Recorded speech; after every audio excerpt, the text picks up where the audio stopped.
How's everybody doing today, man?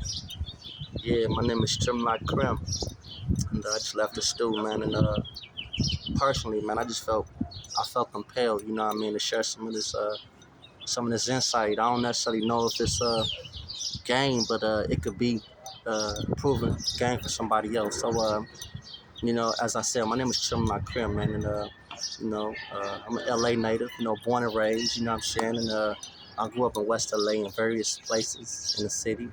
But I kind of had a lot of experiences, man. Consider, since I was a little baby, my mom been on Section 8, so we bounced around a lot, and just being who I am, I really didn't understand, what I'm saying, if I wanted to share myself with people because, you know, it kind of keep you, it kind of keep you vulnerable or leave you vulnerable, for lack of a better word. But honestly, it really didn't even matter, you know what I mean, at this point in my life, because at the end of the day, my yeses is my yeses, my no's is my no's, right? So I just personally felt like, you know what I'm saying, like, yeah, I need to get it up off me. Because personally, this can be not only beneficial for somebody else, but it could be therapeutic for me. So I'm going to go back all the way, you know what I'm saying? So, you know what I'm saying, to where it all began. I'm going to go all the way back. Let me see. Yeah, so I'm going to take it back to before I went to the feds. That's just where I'm going to start at. Okay, that's where I'm going to start. So, boom. So now, first and foremost, you know what I'm saying?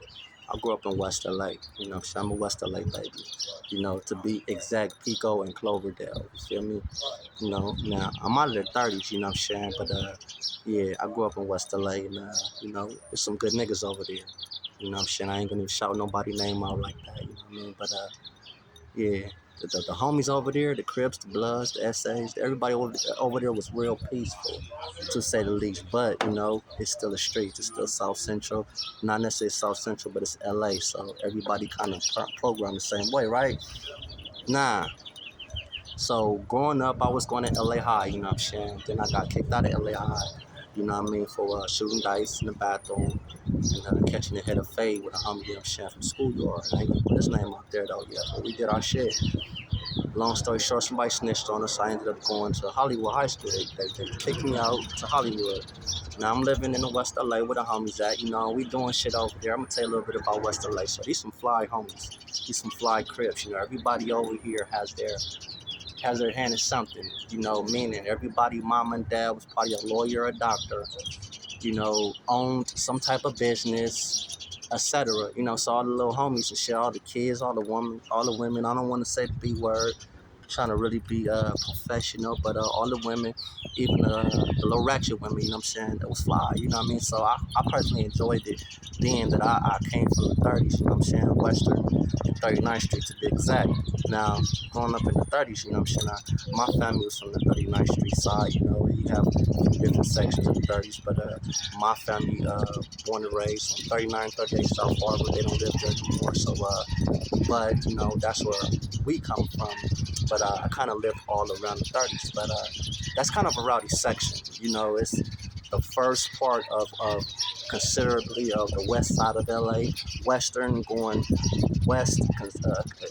It's more rowdy in the 30s compared to West LA, but you got some real niggas in West LA. Like, I had a few homies that lived over there with me, a few real niggas, and they was who they was, some East Coast, some Six Souls, even some Dime Moves, some Inglewood families, etc., that happened to live over there because of whatever the geographical situation was with their family, but we ended up in that same environment, to say the least. But anyway, so I'm going to LA High, my father being pops, step pops being a reputable from the 30s, that section I was talking about. I'm going to shout his name out. His name is Big Lefty Dog, real nigga, real knockout artist. A lot of niggas say they homies is this and that, but he didn't carry no gun. What he carried was a sleeping powder guns, and both of them have sleeping powder in them. But anyway, so Big Lefty, he married my mom. He happened to be my step pops.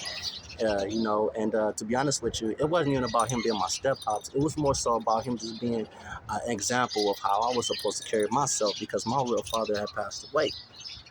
But it didn't even matter though because I was being who I knew how to be, who the streets was teaching me how to be. So I didn't even relate or even care about having a father, you know. But now, next thing, you know, growing up, he had got out of pen, you know what I mean, after we was already living in West LA. You know, my bad, you know, some ladies pulled up, you know what I'm saying? This is the trap, you know what I mean? You gotta forgive me, you know what I'm saying? I'm going live somewhere, you know what I'm saying, in the trenches. I ain't gonna disclose the location though, but this is not, you know, it's sad. So, but point being, when he got out of the pen, my mom ended up marrying, and because I've already had like some type of like etiquette for the streets, he was grooming me. And so now I had already been a part of what I was a part of.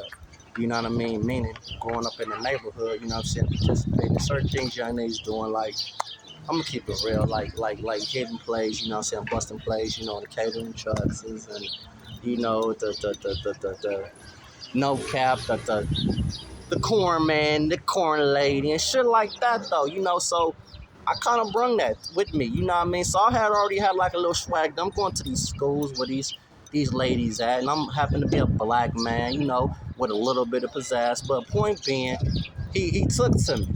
So now he's calling me BL.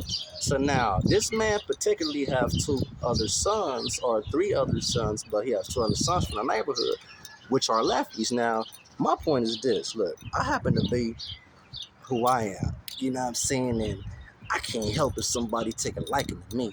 Point being, the lefty name still exists, still relevant, still fly, still popping. But I don't push a lefty name no more. I'm trim like crimp.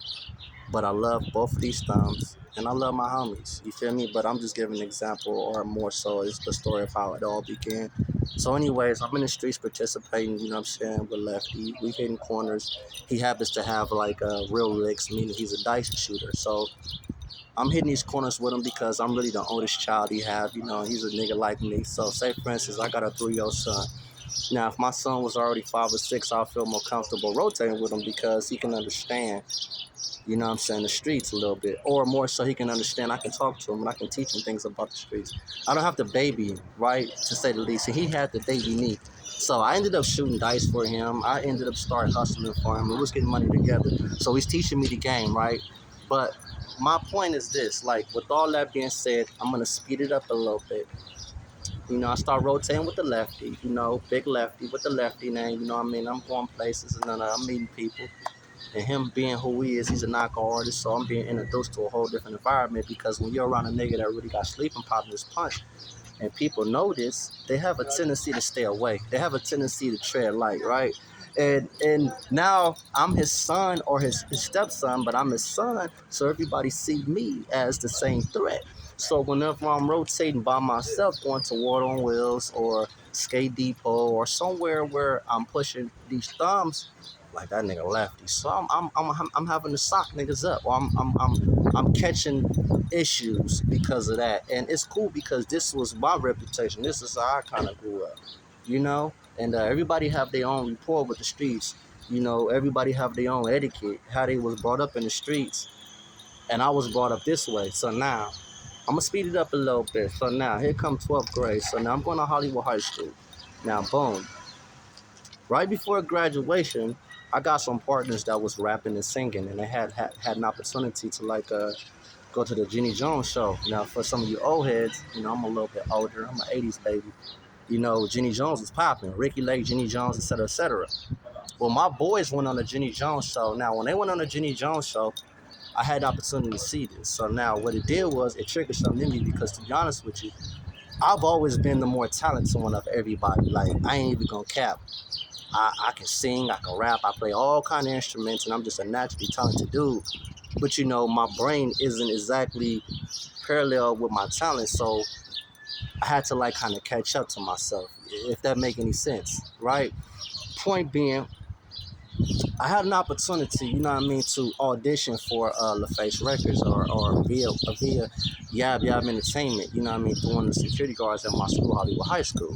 Now, my step pops, was fresh out, so he got out. So now he's noticing the resources or the opportunities that I'm putting myself in, right? Now, real quick, I had two partners, their names Sean and John. Now they have a residency, or I don't know if they still do, but had a residency in Vegas, opening up for the Blue Man Crew. But they used to tap dance at the Third Street Promenade. Now their mom used to mess with me because I was just kind of more street savvy, but and yet I was still a kid, so I was able to relate. Long story short, I started going to the Third Street. I started going up to the Third Street Promenade doing shows, you know, in front of stores, various stores.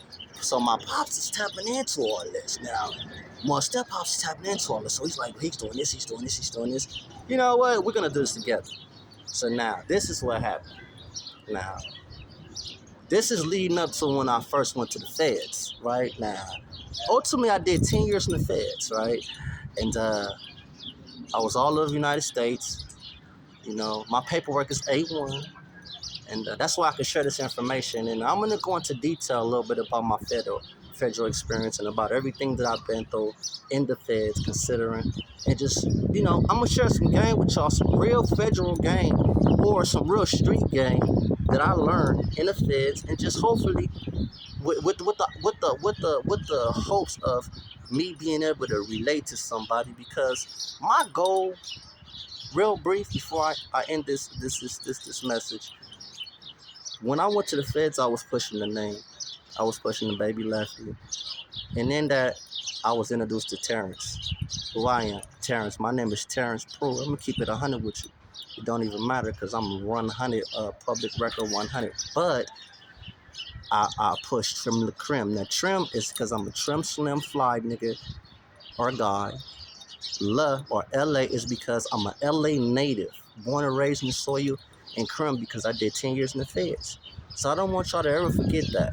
So when I tune in again, hopefully I have some people that's following me, and I can share the day that we did what we did to get to the feds, my federal experiences, what I learned, and what I'm doing now in my life, man. And I hope y'all stay wise and civilized till I get black, man. You know, well, my big homie say stay black until I get back, man. But until then, man, remember, man, this is the game of life, man. My name is Trim the Crim, man. Tap in and Mac in, man. And I'ma holler at y'all. Peace.